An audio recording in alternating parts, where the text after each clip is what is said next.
Hai, selamat datang kembali di Mimin Art Channel.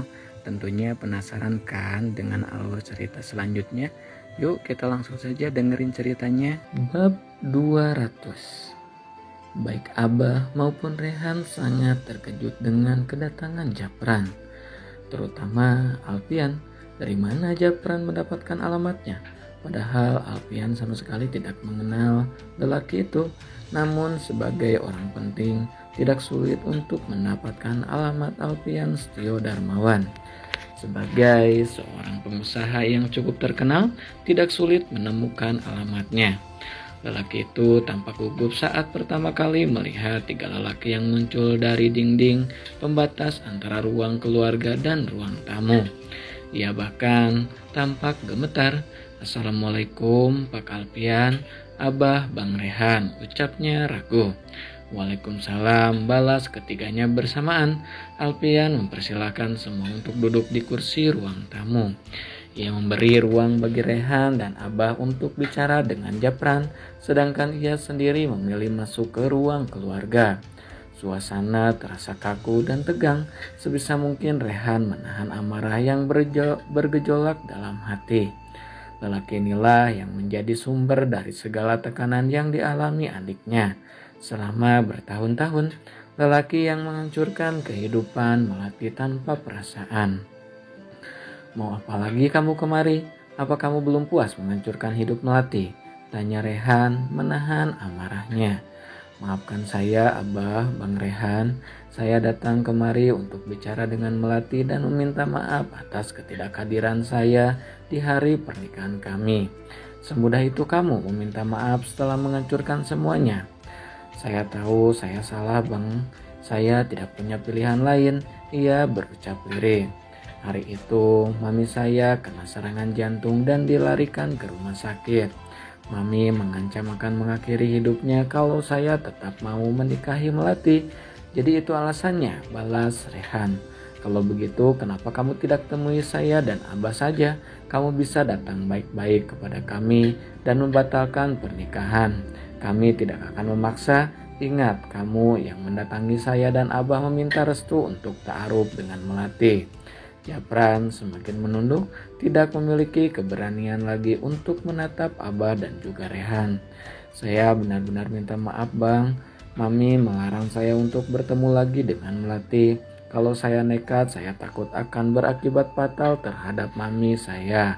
Apa kamu tidak tahu apa akibat yang dialami Melati dari perbuatan kamu itu? Tekanan batin seperti apa yang dia terima. Dengan polosnya, dia menunggu kamu setiap hari dengan pakaian pengantinnya dan berharap kamu datang."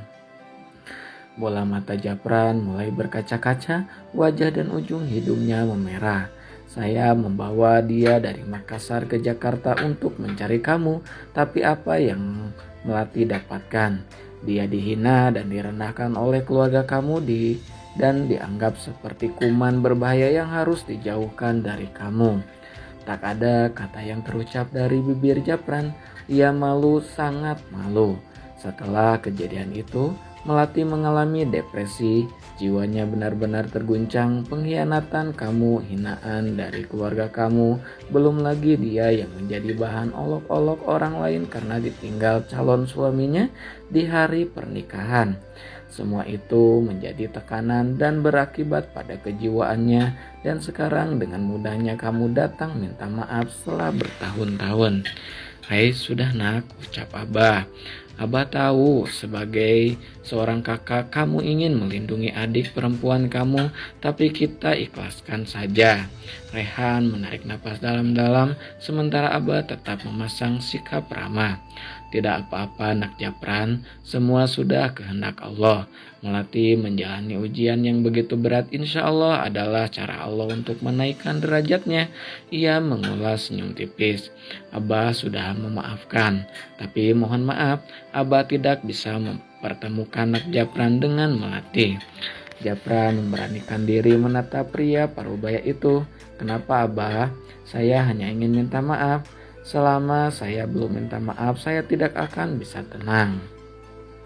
"Abah mengerti, Tapi saat ini Melati sedang dalam tahap penyembuhan akibat depresi setelah kejadian itu. Alhamdulillah kondisinya jauh lebih baik dibanding sebelumnya. Kalau bertemu dengan Nak Japran lagi, Abah takut itu akan memicu kembali traumanya. Semoga Nak Japran bisa memahami keadaan ini. Selama beberapa saat Japran terdiam. Matanya sempat melirik ruangan luas nan mewah itu, berharap Melati akan muncul dari salah satu ruangan. Namun sama sekali tak ada tanda keberadaan wanita itu. Baik Abah, saya mengerti. Sekali lagi saya benar-benar minta maaf. Abah mengangguk pelan. Kita anggap saja semuanya sudah selesai. Anggap saja Melati memang bukan jodoh kamu, ucap Rehan menutup pembicaraan.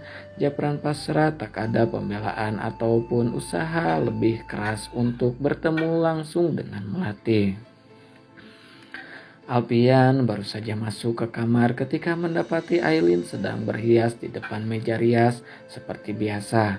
Sebelum tidur, wanita itu akan merias dirinya untuk terlihat cantik di mata sang suami.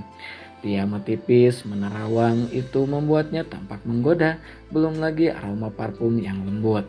Sudah cantik sayang, ucap Alpian memuji. Sebentar, aku mau sisiran dulu. Alpian menjatuhkan tubuhnya di tepi tempat tidur. Matanya terfokus pada wajah Aileen yang tampak begitu manis dalam pantulan cermin. Japran barusan datang. Hah? Gerakan Aileen seketika terhenti. Sorot matanya tertuju pada sang suami. Manusia jahat itu, dia tahu alamat kita dari mana? Tidak tahu, mungkin tanya sama Mbah Google. Memangnya Mbah Google kenal kamu, Mas? Tanya Aileen dengan kedua alis saling bertaut. Sering ngobrol, apalagi kalau tanya alamat, cuman kadang ngeselin, suruh orang belok ke jurang. Mengatupkan bibir menahan tawa, Alpian bangkit, berjalan menuju meja rias dan menyisir dari tangan dan meraih sisir dari tangan sang istri. Membantunya menyisir rambut hitam panjangnya hingga terlihat rapi. Sudah sempurna, ke kasur yuk, nanti aku kasih hadiah. Kamu ingatnya kasur terus, asal tahu saja kasur adalah tempat terciptanya miliaran manusia di dunia. Sambil menggiring sang istri menuju pembaringan, ia membenarkan bantal dan selimut sehingga Aileen bisa berbaring dengan nyaman. Namun wanita itu masih tampak gelisah, seolah ada magma panas di ubun-ubun yang harus dimuntahkan. Kalau tadi aku ada di bawah, aku pasti sudah ngereog di depan si Japran itu. Satu kali saja nyebutnya sayang, namanya Japran bukan Japran. Aku kesal mas, makanya sebut namanya 2 kali. Aku akan sebut namanya sebanyak yang aku mau sebagai simbol kesal. Iya, bibir Aileen kembali mengerucut. Ia ingat semua perkataan Umi waktu itu. Kisah memilukan yang dialami Melati dan semua hinaan yang ia terima dari keluarga Japran. Enak sekali mereka merendahkan orang dan menilai hanya dari segi materi. Karena Melati bukan anak sultan, jadi mereka menghinanya sesuka hati. Bayangkan bagaimana perasaan Melati dan Rehan. Mas, mereka rela terbang jauh-jauh dari Makassar ke Jakarta hanya untuk mencari kepastian dari Japran. Tapi malah dihina, rasanya aku benar-benar ingin membalas mereka. Oh sayang, benar. Kala Aileen terus meluapkan emosi dalam hatinya, Alpian hanya menatap sesekali memijat tangan dan kaki istrinya itu. Jangan ho-ho saja mas, aduh iya enak begitu, ucapnya sambil memuji pijatan lembut sang suami. Aku harus melakukan sesuatu untuk Melati. Orang sombong seperti keluarga Japran itu tidak bisa dibiarkan.